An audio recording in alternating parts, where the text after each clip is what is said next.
Paz, bom dia. Deixa eu dar uma dica já para quem gosta de pregar. Quando Deus colocar uma mensagem no seu coração, pregue várias vezes ela. Isso aqui eu já preguei umas 4 vezes. E o meu esboço foi pro pau aqui agora. Mas eu vou conseguir em nome de Jesus. Nós estamos falando sobre a cruz. Deus tem ministrado aos nossos corações sobre esse tema, sobre refletir o que a cruz significa para mim, para você, o que Deus fez na cruz, quais são as implicações então agora para as nossas vidas. E eu queria então agora que a gente desse uma atenção especial para os últimos momentos da vida de Jesus. Na verdade, talvez aí às 12, 15 horas de Jesus aqui na terra. Vocês já leram, vocês conhecem a história. Numa quinta-feira, mais ou menos, Jesus entra na cidade de Jerusalém. Ele estava nas aldeias pregando, tinha acabado de ressuscitar Lázaro, e era a festa da Páscoa. Ele tinha acabado de sair de lá, porque os judeus queriam matá-lo. Depois que ele ressuscita Lázaro, ele diz para os seus discípulos: olha, vamos para Jerusalém, vamos voltar para Jerusalém. E um deles disse: Senhor, mas eles queriam te matar lá agora. Ele disse: olha, eu estou indo para Jerusalém. Os seus discípulos então dizem: nós iremos com ele. Isso diz respeito ao chamado de Jesus no discipulado, porque ele diz para os seus discípulos: aquele que quiser vir após mim, tome a sua cruz, negue-se a si mesmo, então me siga. Então me siga. Essa é uma condição. Preste atenção no que eu vou te dizer. Essa é uma condição para a minha vida e para a sua vida. Se você diz ser discípulo de Jesus, se você quer ser discípulo de Jesus, lembre-se disso. Há uma cruz. Há uma cruz. Nós já refletimos bastante sobre isso. Ela foi um objeto de morte para o Senhor. Para nós, ela é vida. Ela é vida. Mas ela está aí, diante de mim e de você. Ela está aí. E eu queria que a gente pudesse então pensar em 7 atitudes de Jesus a caminho da cruz. O tema dessa mensagem é esse: o caminho da cruz. 7 atitudes de Jesus, o que ele fez até chegar à cruz. Como ele se portou, como ele se conduziu até o momento em que ele foi morto naquela cruz. E eu queria então que você prestasse atenção. Talvez eu nem vá conseguir ler todos os textos aqui, porque eu tinha preparado tudo no meu celular e desconfigurou. Mas você vai ter a referência. Talvez eu consiga ler. Vamos orar e pedir a Deus aí. A caminho da cruz, Jesus demonstra obediência. E isso está lá em Marcos. Marcos capítulo 14, desculpa, não está aqui, apagou. Marcos capítulo 14, Jesus estava na cidade lá com seus discípulos e ele ensinou no templo, você vai encontrar a referência aí. Depois que passa o dia, Jesus não tinha morada na cidade de Jerusalém, ele não tinha onde dormir. Quando ele estava na cidade com seus discípulos, ele saía para fora do muro, subia até o Monte das Oliveiras para dormir. Nós estamos na quinta-feira à noite, o sol se pôs. E então agora o coração de Jesus está angustiado. O coração de Jesus está pesado. Os evangelhos vão dizer que Jesus estava angustiado até a morte. Marcos diz isso. Jesus está angustiado até a morte. E ele chama os seus discípulos para orarem com ele. Os 12, ele diz para eles: olha, orem para que vocês não caiam em tentação. Jesus sabia que aquele era um dia mau. Jesus sabia que aquele era um dia de prova, de luta, de tentação. E ele diz para eles: orem para que vocês não caiam em tentação. Depois ele chama os 3 mais íntimos, Pedro, Tiago e João, para estarem com ele mais a sós. E diz para eles: Pedro, Tiago, João, orem agora, para que vocês não caiam em tentação. Jesus vai se distanciar mais ainda, talvez 50 metros, e deixa eles ali orando. E a única coisa que Jesus tinha para fazer naquele momento era orar. E a oração dele dizia: Pai, se possível for, passa de mim esse cálice sem que eu beba, mas não seja feita a minha vontade, e sim a sua. Lucas vai dizer, Lucas era médico, e ele é o único que diz isso. Jesus está suando nesse momento, gotas de sangue. A ciência hoje diz que uma pessoa pode suar assim, por angústia e ansiedade. O próximo estágio é a morte. E o próprio Senhor diz, a minha alma está angustiada até a morte. Ele ora ali, clamando ao seu Pai, Pai, se possível for, passa de mim esse cálice, sem que eu beba, mas não seja feita a minha vontade, sim a sua.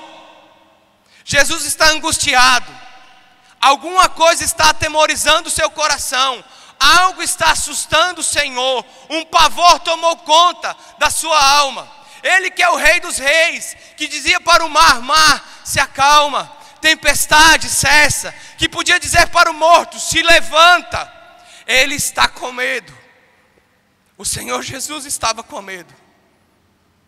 Algo estava ali, atemorizando o coração do Senhor. E ele dizia, Pai, se possível for, passa de mim esse cálice sem que eu beba. Ele volta para os seus discípulos, e eles estão dormindo. E ele diz, eu deixei vocês aqui para orarem, vocês estão dormindo, levantem e orem, para que vocês não caiam em tentação. E ele se distancia de novo e vai orar, Pai, se possível for, passa de mim esse cálice. Isso aconteceu 3 vezes. E a Bíblia diz que um anjo do Senhor apareceu e o fortalecia. Um anjo do Senhor apareceu e o fortalecia. Quando Jesus volta, ele diz para Pedro, Simão Pedro, eu disse para você orar, você está dormindo, já basta, levante-se, vamos daqui, porque é chegado o príncipe dessa era, e ele nada tem em mim. Quando Jesus termina de falar isso, seus discípulos se levantam, Judas está chegando com os romanos. Judas está chegando com os romanos, para prendê-lo. Agora eu quero que você preste atenção no que eu vou te dizer.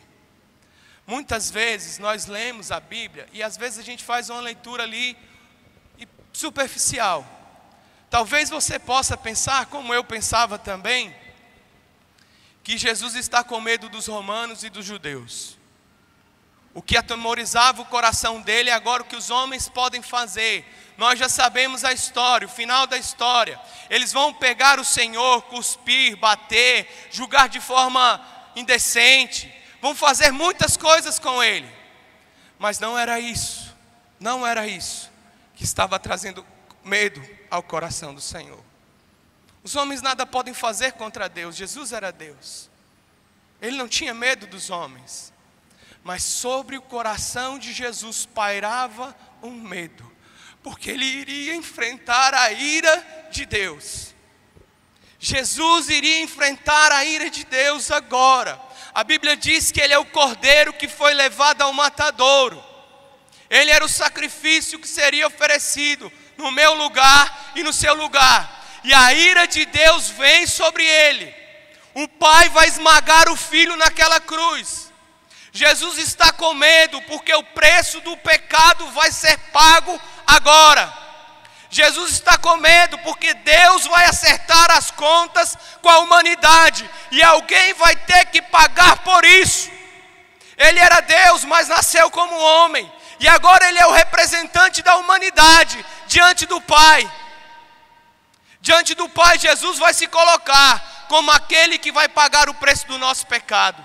Isso traz medo ao seu coração, porque ele vai ser esmagado, a ira de Deus vai estar ali sobre ele. Jesus teme isso, porque ele vai ser abandonado naquela cruz. O Filho de Deus, aquele que viveu em perfeita comunhão com o Pai aqui na terra, vai ser castigado na cruz. A comunhão entre a Trindade vai ser rompida lá naquela cruz, porque Jesus vai ser abandonado ali. Jesus vai ser abandonado ali. Isso traz medo ao seu coração. Isso traz dor à sua alma. E ele só pode orar: Pai, se possível for, passa de mim esse cálice sem que eu beba, mas não seja feita a minha vontade, sim a tua. Hebreus vai dizer que ele foi aperfeiçoado na obediência. E é interessante a gente pensar um pouco, porque naquele mesmo dia, Pedro tinha dito para ele: Senhor, eu irei com o Senhor até a morte. Eu te seguirei até a morte. Quantos aqui já disseram isso para Jesus? Quantos de nós já dissemos isso para o Senhor? Senhor, eu sou teu, eu vou te obedecer, eu vou te servir. Eu vou com o Senhor até a morte. Jesus sabia que aquele era um dia mau. Ele sabia que eles seriam provados. Ele sabia que os seus discípulos seriam provados. E ele disse para eles: orem comigo, vigiem comigo, porque vai ser difícil. E eles não conseguiram, eles foram dormir e não conseguiram obedecer. Jesus obedeceu o Pai, mas para obedecer, ele precisou orar. Ele precisou buscar o Senhor na angústia. Ele precisou buscar socorro no momento difícil. Talvez, aí vai uma reflexão para mim e para você. Talvez nós não conseguimos obedecer o bastante. Talvez nós não conseguimos ser fiéis o bastante. Porque o nosso coração está longe do Pai. Porque nós não buscamos o Senhor em oração.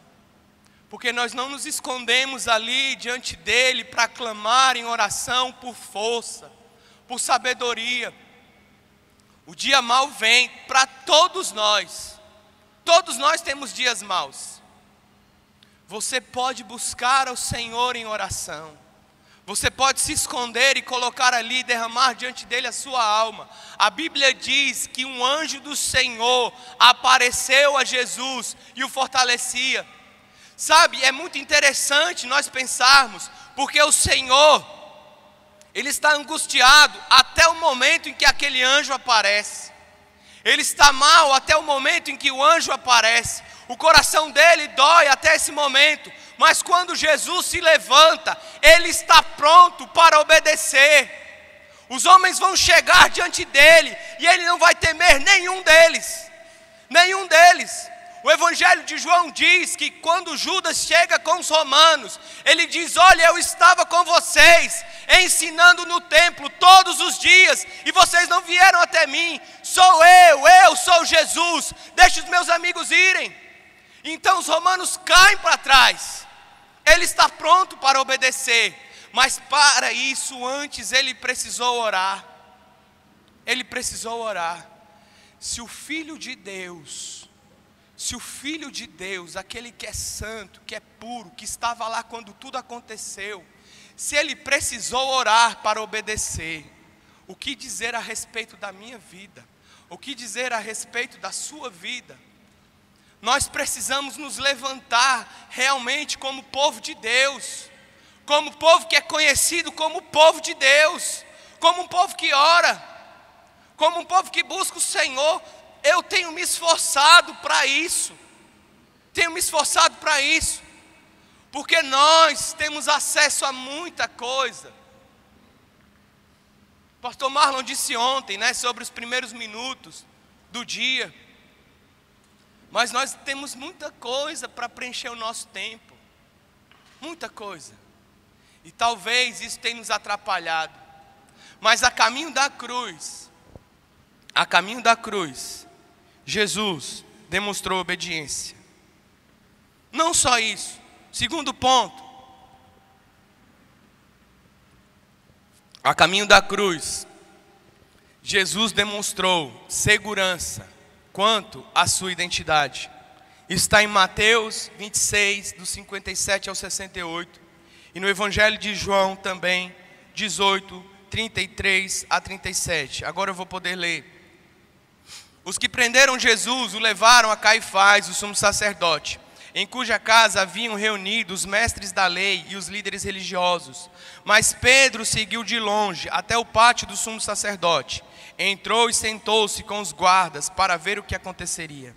O chefe dos sacerdotes e todo o sinédrio estavam procurando um depoimento falso contra Jesus, para que pudessem condená-lo à morte. mas nada encontraram, embora se apresentassem muitas falsas testemunhas. Finalmente se apresentaram 2 que declararam: este homem disse, sou eu capaz de destruir o santuário de Deus e reconstruí-lo em 3 dias. Então o sumo sacerdote levantou-se e disse à acusação: você não vai responder à acusação que estes lhe fazem? Mas Jesus permaneceu em silêncio. O sumo sacerdote lhe disse: exijo que você jure pelo Deus vivo. Se você é o Cristo, o Filho de Deus, siga-nos. Tu mesmo disseste, respondeu Jesus. Mas eu digo a todos vocês, chegará o dia em que vereis o Filho do Homem assentado à direita do Todo-Poderoso e vindo sobre as nuvens do céu. Foi quando o sumo sacerdote rasgou as próprias vestes e disse: blasfemou, por que precisamos de mais testemunhas? Vocês acabaram de ouvir a blasfêmia, que acham? É réu de morte, responderam eles. Então alguns lhe cuspiram no rosto, lhe deram murros, outros lhe davam tapas e diziam: profetiza-nos, Cristo, quem foi que te bateu? Mateus 26, 57 e 68. Pilatos então voltou para o pretório, chamou Jesus e lhe perguntou: você é o rei dos judeus? Perguntou-lhe Jesus: essa é pergunta sua ou usou outros que falaram a meu respeito? Respondeu Pilatos: acaso sou judeu? Foram o seu povo e o chefe dos sacerdotes que entregaram você a mim. O que é que você fez? Disse Jesus: o meu reino não é deste mundo. Se fosse, os meus servos lutariam para impedir que os judeus me prendessem. Mas agora o meu reino não é daqui. Então você é rei? Disse Pilatos. Jesus respondeu: tu dizes que sou rei. De fato, por esta razão nasci. E para isso vim ao mundo, para testemunhar da verdade. Todos que são da verdade me ouvem. Vocês também conhecem a história. No início do ministério de Jesus, antes dele começar a manifestar os seus sinais, a Bíblia diz que ele foi batizado por João Batista no Rio Jordão.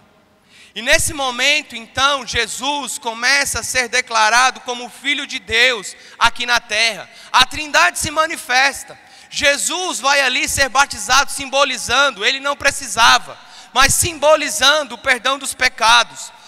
Uma pomba desce do céu e vem sobre ele a plenitude do Espírito Santo. E uma voz é ouvida: este é o meu Filho amado, que me dá muita alegria. A identidade de Jesus está afirmada, ele sabe quem é. Ele é o Filho amado de Deus, que dá muita alegria ao Pai. E agora então, essa identidade, ela vai ser questionada. O caráter de Jesus vai ser questionado. Nós lemos aqui 2 vezes Jesus é interrogado. Uma pelos líderes religiosos, uma pelos doutores da lei, pelos donos da religião, outra pelo líder político e militar da época, o governador romano. A sociedade também está perguntando, e atrás de tudo isso, o reino das trevas está perguntando: quem é você? Quem você é? Eles levaram Jesus para lá, para aquele pátio, para fazer um julgamento, na noite, na madrugada, com falsas testemunhas, tudo era forjado.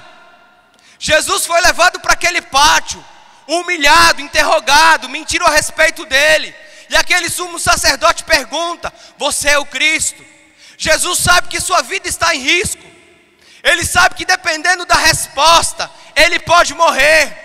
Mas lá na frente, o homem que pode livrá-lo, Pilatos sabe que é por inveja. Ele sabe que Jesus é inocente. E ele está interrogando, dizendo mais ou menos assim para ele: me ajuda a te soltar. Deixa eu te soltar. Me dá uma declaração aqui, eu vou anotar, dar uma justificativa para eles e você vai viver. Mas Jesus diz: olha, você nem tem autoridade sobre mim. Você nem tem autoridade sobre mim. Eles estão perguntando para o Senhor: quem é você? E Jesus: eu sou o Filho de Deus. Eu sou o Cristo, eu mesmo, eu sou o Filho de Deus. Sabe, o Senhor Jesus disse uma coisa que é para mim e para você. Ele disse que se nós confessarmos Ele diante dos homens, Ele nos confessará diante do nosso Pai que está no céu. Mas se nós o negarmos diante dos homens, Ele também nos negará. Talvez você possa estar enfrentando uma grande crise de identidade. Ontem, o pastor Ricardo Bitum, Deus o direcionou para isso. Talvez você possa estar enfrentando uma grande crise de identidade. Nós temos pessoas que eram líderes, que estavam aqui no ano passado e hoje estão no carnaval. Nesse ano estão no carnaval. A pergunta que vai para você, ela não acontece aqui. Ela vai acontecer lá no colégio, na faculdade, no trabalho. Quem você é? Quem você é? Sabe naquele momento lá? Você sabe qual é esse momento? A pergunta é essa: quem você é? Quem você é? Jesus está diante dos líderes religiosos, aquelas pessoas estão ali maltratando Ele. Ele está diante do governador de Roma, e eles perguntam: quem você é? E ele diz: eu sou o Filho de Deus. Mas sabe, talvez Pedro, ele represente muito bem a mim e a você. Porque naquele mesmo dia, Jesus tinha dito para Pedro tinha dito para Jesus: Senhor, eu te seguirei até a morte. Jesus disse: Pedro, você não me impressiona, cara. Eu não estou impressionado com as suas palavras. Não estou. O diabo pediu a sua alma, mas eu orei por você. Quando você se converter, cuida dos seus irmãos. E Pedro, a Bíblia diz aqui também que Pedro seguiu Jesus de longe. Pedro seguiu Jesus de longe. Ele queria ir. Ele queria ir com o Senhor até a morte. Mas ele não teve coragem de estar próximo dele. Ele não teve coragem de se identificar com ele. E quando Jesus está ali sendo maltratado, humilhado naquele pátio, imagine essa cena agora. Imagine essa cena. Jesus sendo humilhado ali. Jesus sendo maltratado. Pedro andou com ele 3 anos. Pedro viu Jesus sendo transfigurado no monte. Pensa nisso. Pedro tinha acesso ao que os outros não tinham. Era só Pedro, Tiago e João. Quando Jesus vai ressuscitar Talita, ele diz: vem cá Pedro, Tiago e João. Quando Jesus vai subir para o monte para ser transfigurado, ele diz: vem cá Pedro, Tiago e João. Foram 3 anos assim. Jesus está mais ou menos ali na porta, Pedro está aqui. Eles estão esbofeteando o Senhor. Eles estão espancando o Senhor. Pedro está vendo tudo aquilo. E uma escrava. Jesus está diante das autoridades religiosas, políticas, militares. Pedro está diante de uma escrava. E ela diz: você é discípulo dele. Você é um deles. Você anda com ele. E Pedro diz: eu nunca conheci esse homem. Eu não sei quem ele é.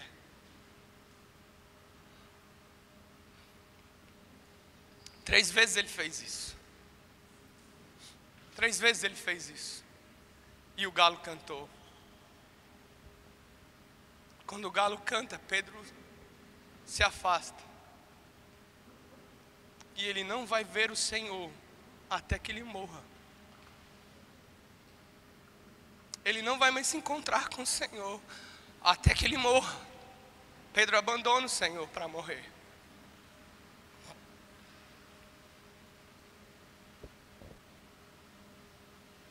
Quantas vezes eu tenho feito isso?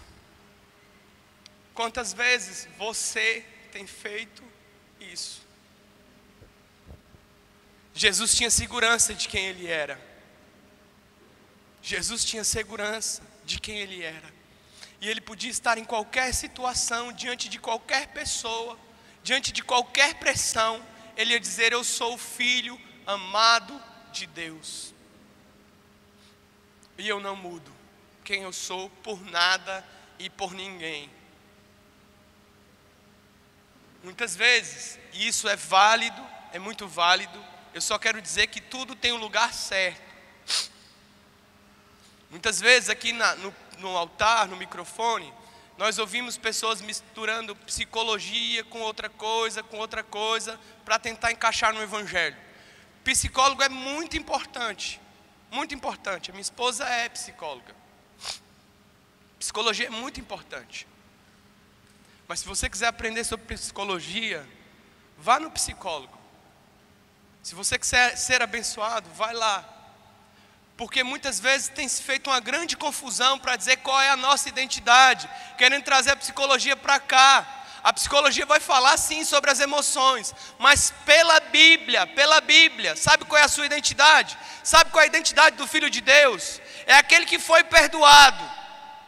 Os meus pecados foram perdoados pelo sangue de Jesus. Eu desci as águas do batismo, fui perdoado. Sabe qual é a sua identidade? É aquele que recebeu a plenitude do Espírito Santo na sua vida. Uma pomba desceu, o Espírito veio sobre mim quando eu me batizei. Ele habita em mim. O Espírito Santo habita em mim. E a terceiro ponto da minha identidade: eu sou o filho amado do Pai. O Pai me ama. Você precisa receber isso na sua vida. Você precisa viver dessa forma. Você é o filho de Deus, a filha de Deus, que foi perdoado, que tem o Espírito habitando dentro de você. Quando você estiver naquele lugar que a sua identidade for provada, se lembre disso. Se lembre disso. O Senhor não negou quem Ele era. Terceiro ponto. A caminho da cruz, Jesus demonstrou disposição para se sacrificar por uma causa. João 19:13. Então Pilatos mandou açoitar Jesus. Os soldados teceram uma coroa de espinhos e a puseram na cabeça dele. Vestiram-no com a capa de púrpura e, chegando-se a ele, diziam: salve, Rei dos Judeus, e batiam-lhe no rosto. Agora Jesus já saiu da casa do sumo sacerdote, já foi diante de Pilatos. Pilatos interrogou Jesus. Ele sabe que Jesus é inocente. Ele ainda está pensando em soltar o Senhor. Como ele pode fazer para soltá-lo? Então ele pensa assim: olha, se ele for açoitado, pode ser que os judeus acabe com a ira deles e eu posso liberar. Então Pilatos chama os soldados romanos e manda que eles fossem açoitar o Senhor. E Jesus tem toda a disposição para se sacrificar por uma causa. Ele tem toda a disposição para se sacrificar por uma causa. O Bibo disse isso muito bem ontem de manhã. Hoje talvez nós possamos estar vivendo a confusão a respeito dessa ideia de sacrifício. Porque no Antigo Testamento as pessoas precisavam fazer sacrifícios para que simbolizavam, na verdade, o que Deus faria através de Jesus. Mas o culto deles era baseado em sacrifícios. Sacrifício para ser perdoado, sacrifício para isso, para aquilo, para não sei o que mais. E hoje talvez muitas pessoas estejam fazendo isso. E fazendo sacrifício de tolo. Sacrifício que Deus não pede mais. E o sacrifício que Deus quer, nós não fazemos. Jesus naquela manhã, ele vai enfrentar a ira do exército mais cruel que já houve, o exército romano. Eles vão lá levar o Senhor, vão tirar a sua roupa, vão pegar um chicote, que na ponta daquele chicote tinha ossos, e vão açoitá-lo, e vão açoitá-lo, e vão espancá-lo, e vão bater nele. As suas costas vão estar rasgadas, a carne vai ali abrir, o sangue vai correr pelas suas costas, a sua cabeça vai apanhar bastante, vai inchar, ele vai sofrer bastante ali. Eles vão colocar aquela coroa nele de espinhos. Mas Jesus estava disposto a se sacrificar por uma causa. E eu quero dizer para você qual era a causa de Jesus. A causa de Jesus era a sua vida. A causa de Jesus era a vida da sua família, a vida dos seus pais, dos seus irmãos, dos seus filhos. Jesus estava enfrentando aquele açoite por sua causa. Por sua causa. Mas hoje, nós confundimos isso. E nós não temos coragem de nos sacrificar por uma causa. O Bitum também disse isso ontem aqui. Estava comentando com a minha filha, olha, essa frase, ela tem que deixar a gente em crise. Como vocês podem dizer, ser tão diferentes e terem todos o mesmo sonho? Como pode ser assim? Como pode ser assim? Que superficialidade tão grande é essa? Que rasura tão grande é essa? Que existência sem motivo, sem razão, tão grande é essa? Qual é a causa da sua vida? Olha, deixa eu te falar, se a causa da sua vida, se ela se resume nas suas necessidades, eu quero te garantir que você é uma pessoa infeliz. Eu quero te garantir isso. Se a causa da sua vida, se você vive só para o seu bem-estar, se você vive para suprir as suas necessidades, eu quero te garantir, você é uma pessoa infeliz. Você ainda não descobriu para que você está aqui. Você ainda não descobriu para que você está aqui. E aí você tem que fazer um monte de coisa para ver se acha sentido. E quanto mais você faz, mais essa pergunta cresce no seu coração. O Júnior, filho do Luciano, está aqui. Fica em pé, Júnior, por favor. Olhem para esse rapaz aí. Pode sentar, Júnior. Não sei se a irmã dele está, eu sei que ela é mais tímida também, então não vou pedir para ela ficar em pé se ela estiver. Os pais do Luciano, do Júnior, Luciano e Andréia, por volta do ano 2000, eles saíram daqui adolescentes. Ela tinha 19 anos e ele tinha 21 anos. E partiram para a África, para Guiné-Bissau. Nós estivemos lá esse ano. É um país que ainda precisa melhorar muito em relação ao acesso que nós temos aqui, tantas coisas. Então você imagina isso naquela época. Quando eles chegaram lá, o Luciano teve uma crise de apendicite. O apêndice dele estourou, suturou lá dentro. O intestino dele estourou e sujou tudo. E a medicina lá até hoje é bem difícil.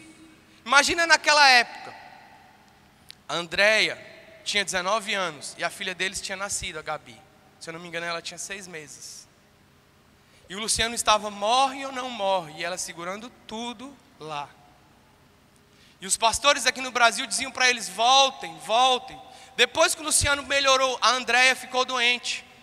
Depois que ela sarou, a Gabi adoeceu. Quase morreu também. E os pastores diziam, voltem, voltem. E eu ouvi dela dizendo isso. Deus dizia no nosso coração que nós devíamos ficar lá, que Ele tinha propósito com aquele povo.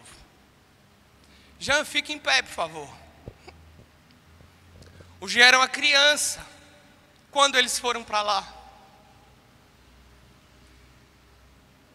O Jean era uma criança e hoje ele está aqui no Brasil estudando teologia, fazendo mestrado na UNB, para voltar para aquele país e abençoar aquela nação.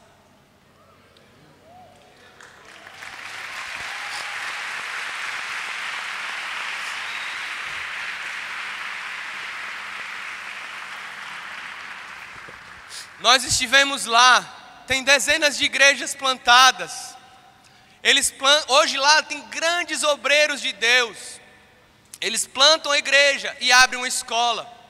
E muitos jovens nas igrejas, eles têm sonhado em mudar aquele país.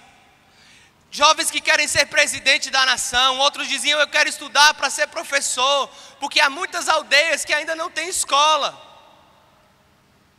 Porque algum dia alguém acreditou que Deus tinha um propósito para a vida deles, que tinha uma causa, algo que valia a pena viver. Aí eu te pergunto, qual é a causa da sua vida? Qual é a causa da sua vida? Jesus estava disposto a se sacrificar por uma causa. Você não precisa se sacrificar para que Deus te ame, para que Ele te perdoe, para que Ele te abençoe. Porque Ele te ama, Ele já te perdoou, Ele fez o sacrifício para isso. Jesus já se sacrificou. Agora Ele quer contar com você, para que outras pessoas também sejam abençoadas. Qual é a causa da sua vida? Descubra qual é. Descubra qual é.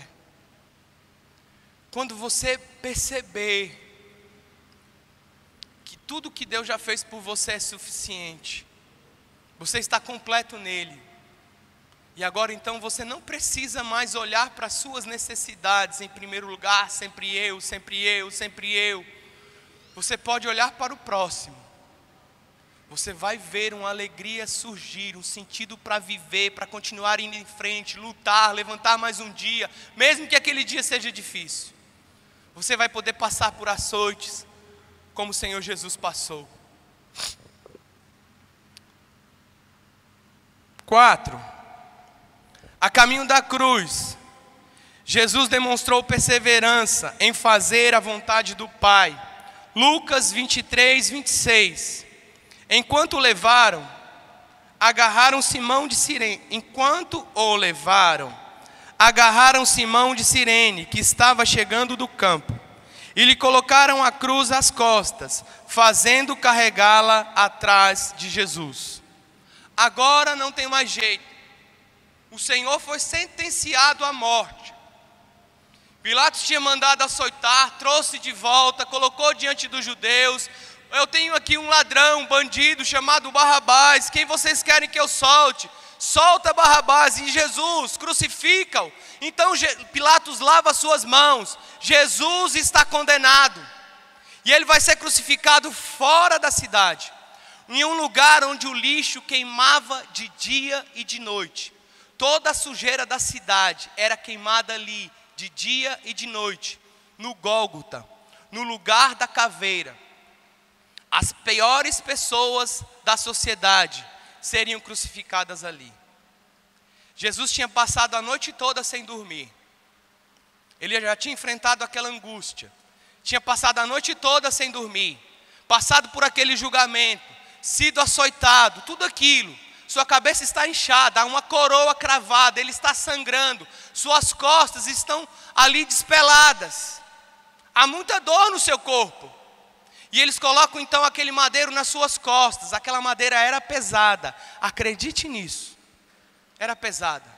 E ele coloca ela nas costas e sai caminhando da cidade, sendo zombado e humilhado. Sai caminhando em direção ao seu destino.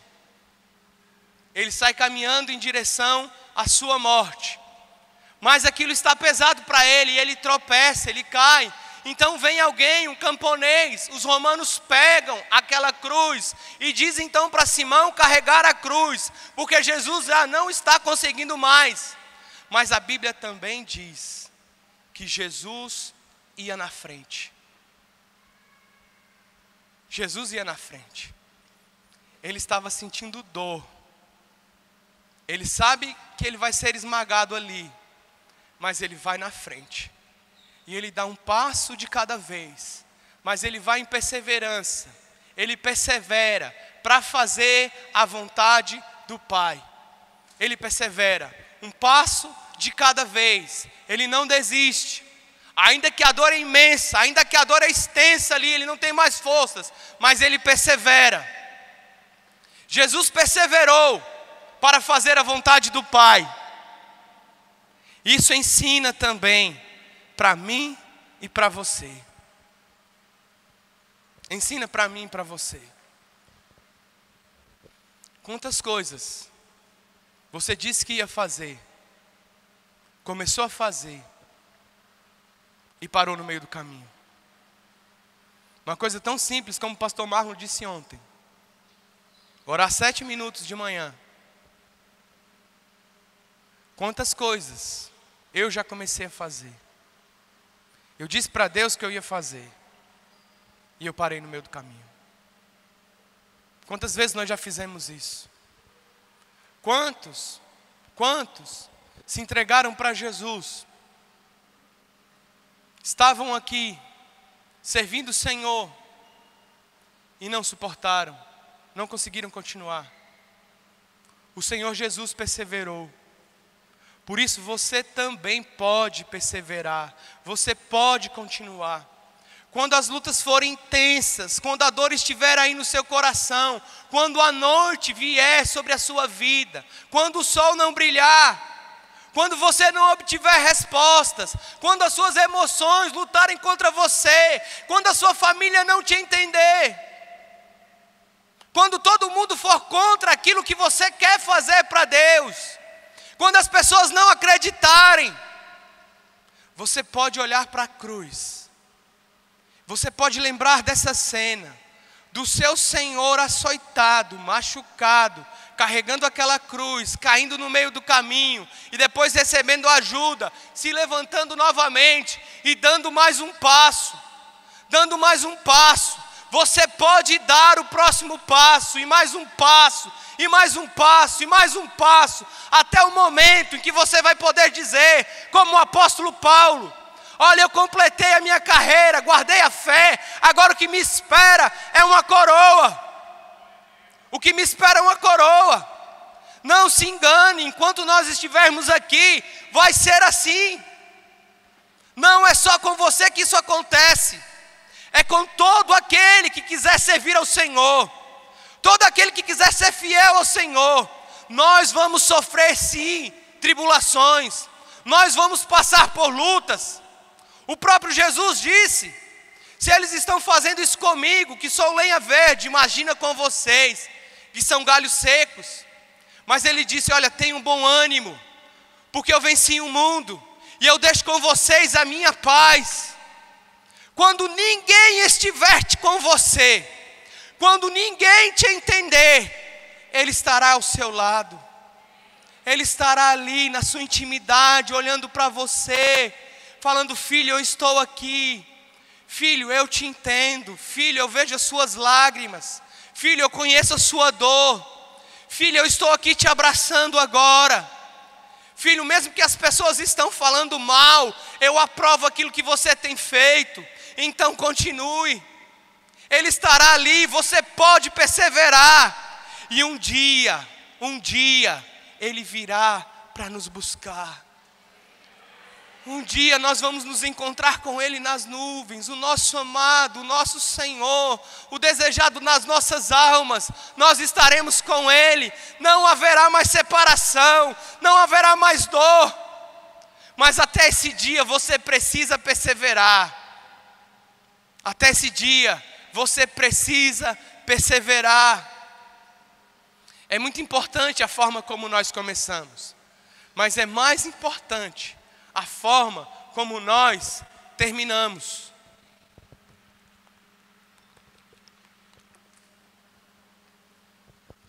Cinco.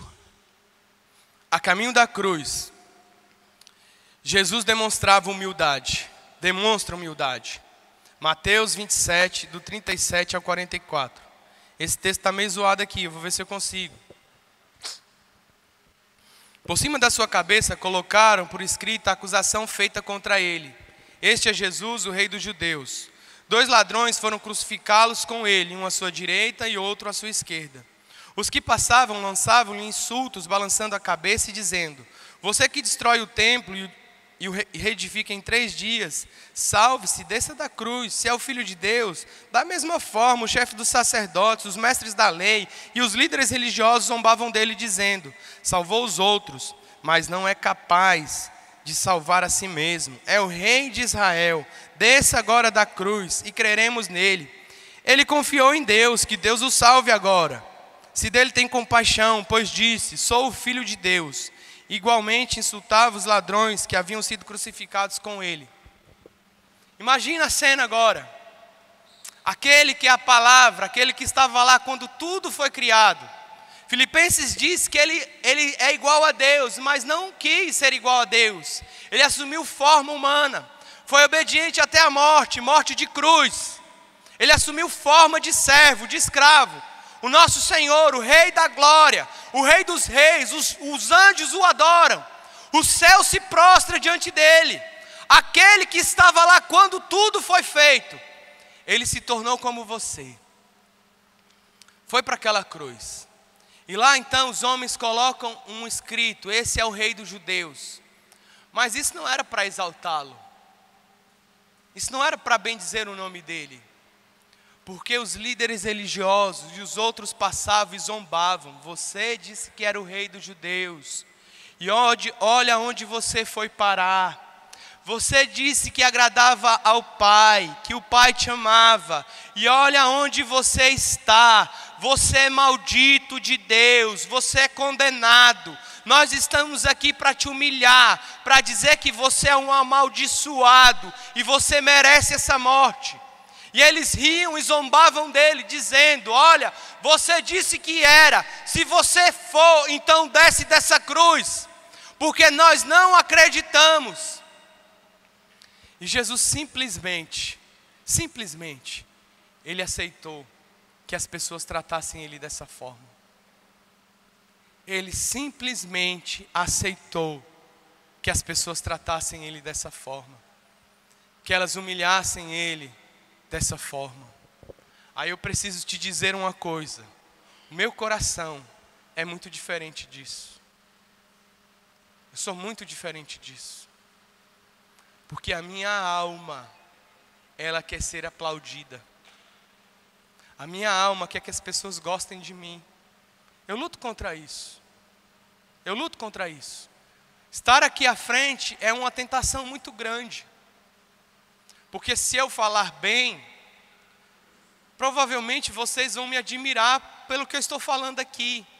Vocês vão criar uma imagem de mim pelo que eu estou falando aqui. E eu posso querer fazer isso então para receber o louvor de vocês, para receber a aprovação de vocês. E eu luto contra isso.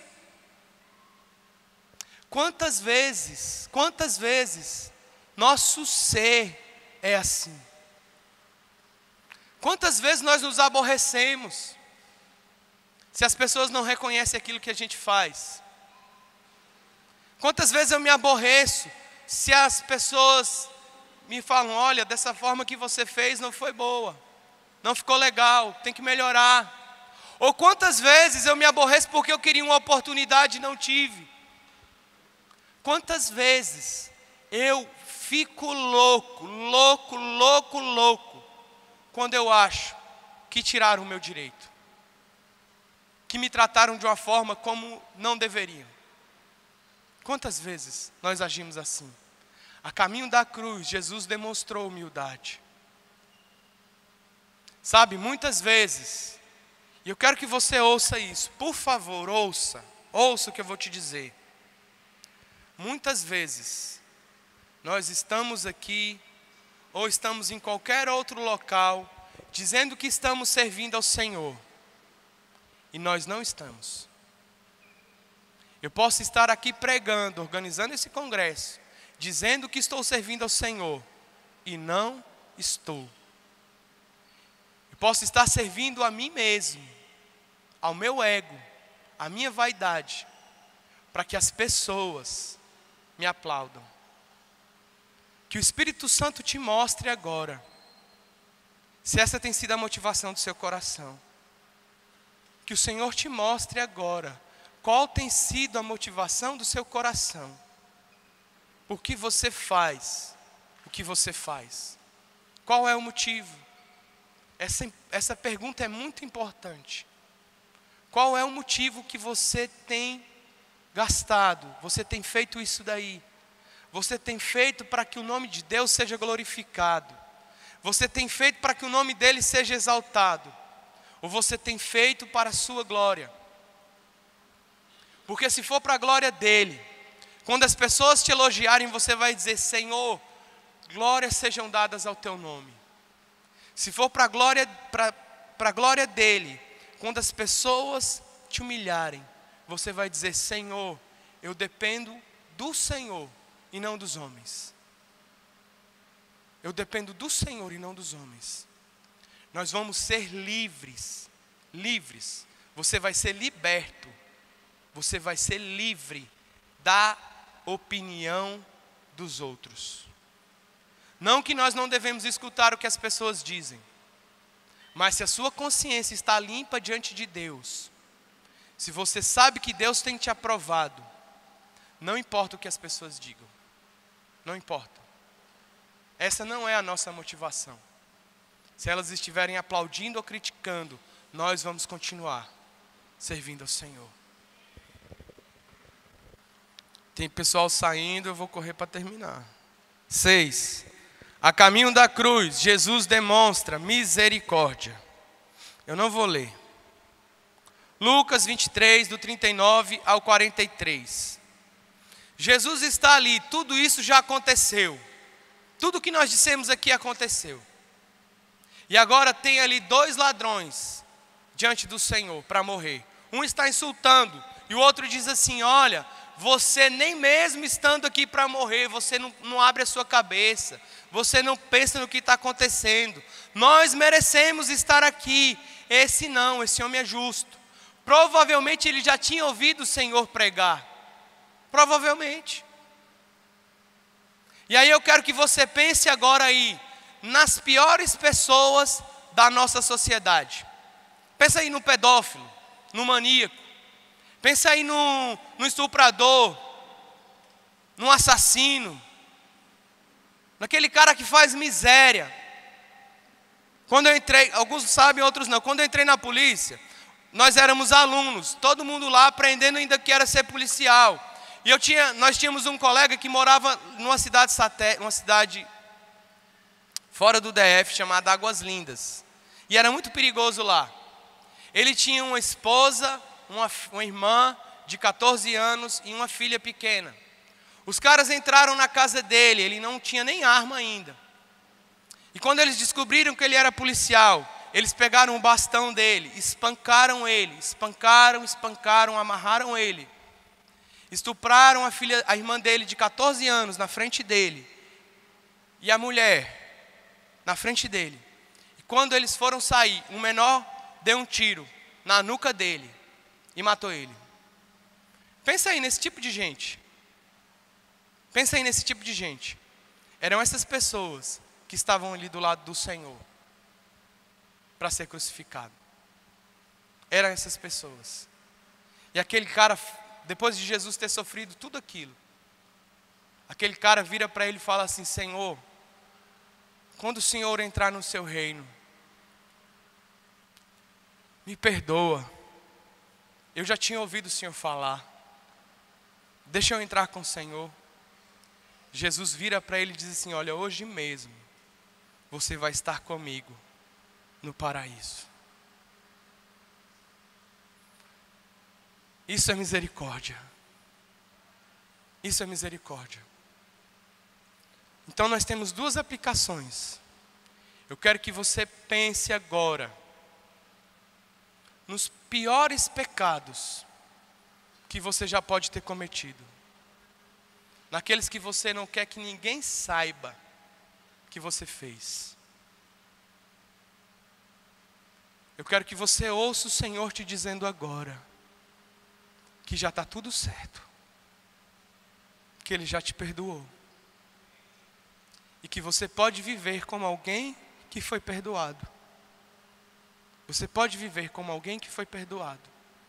Você não precisa carregar esse fardo e esse peso, porque Ele já carregou por você. A segunda aplicação.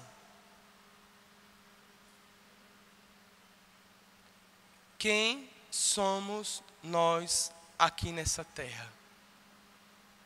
A quem a igreja está representando aqui na terra? Qual deve ser o nosso discurso para aquelas pessoas que estão caminhando lá fora? Qual deve ser o nosso discurso para o Jean Willis, por exemplo?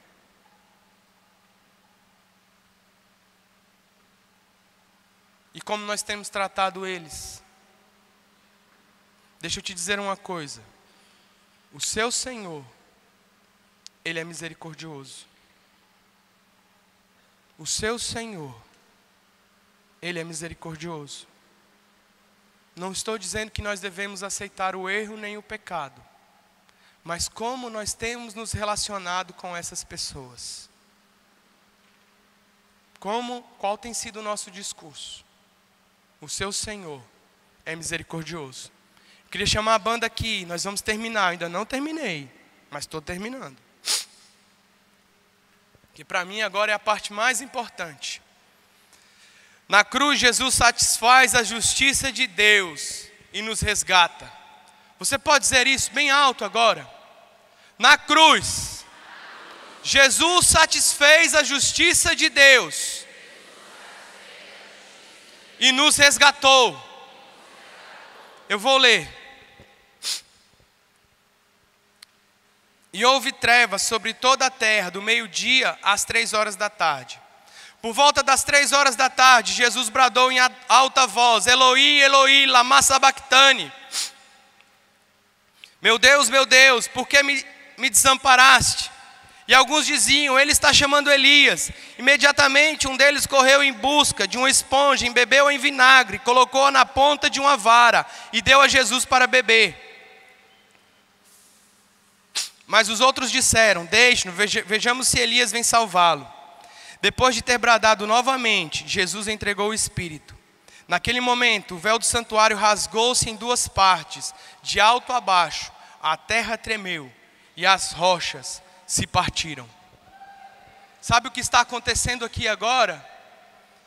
Deus está acertando as contas com a humanidade. Deus está acertando as contas com a humanidade. Adão pecou e nós nos demos mal com isso. Você pode pensar assim: Adão fez isso e eu que estou me dando mal.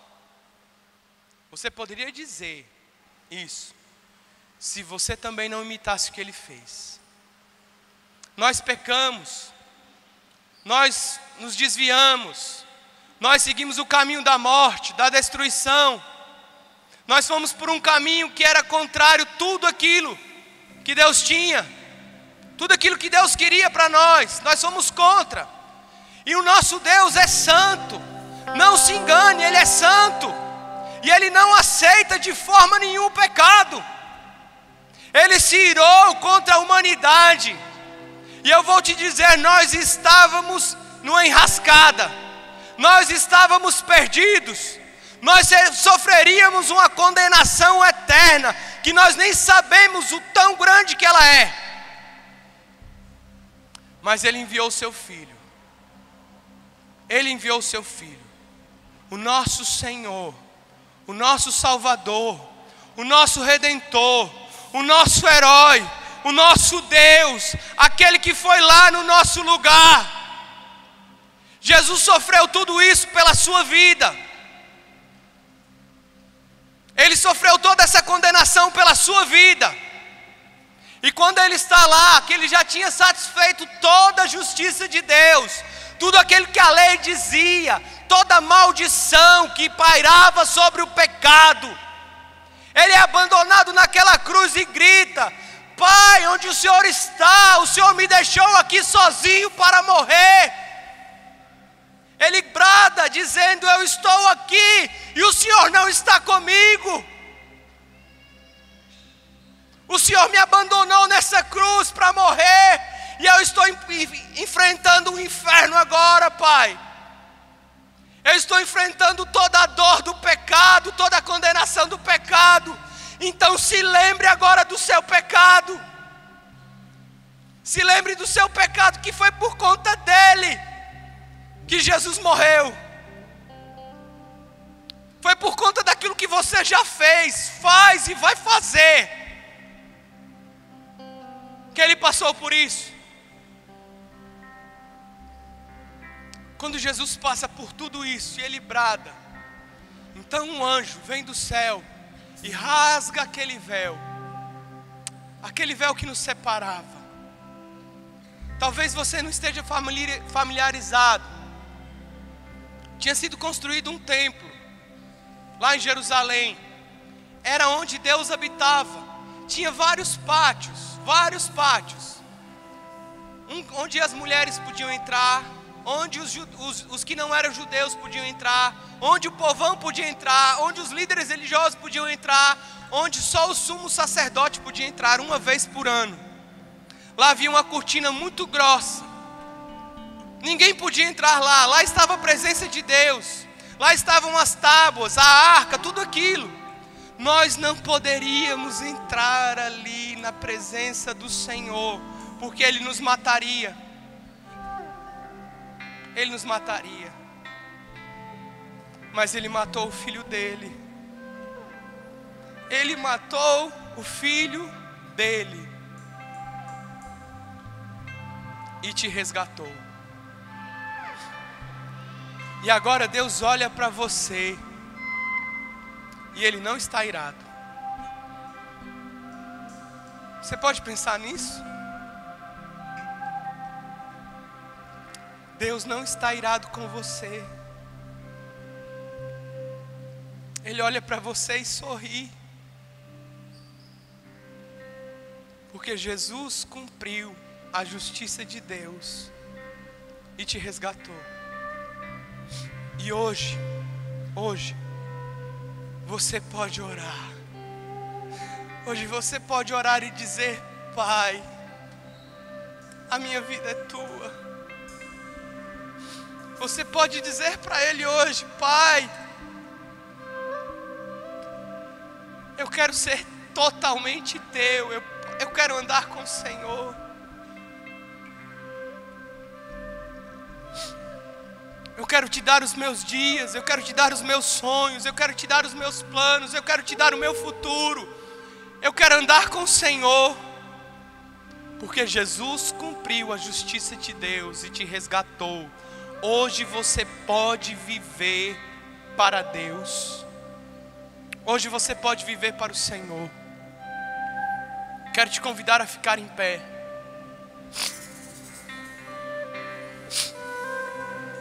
Eles vão adorar agora. Se você quer hoje fazer essa oração e dizer mais uma vez: Pai, eu quero viver para o Senhor. Vem aqui para frente. Fica mais gostoso quando a gente ora junto. Se você quer orar assim, vem aqui para frente para nós orarmos juntos. Quem quiser fazer essa oração hoje, se você está entregando a sua vida para Jesus, ou se você quer renovar a sua aliança com o Senhor, vem para cá, nós vamos orar.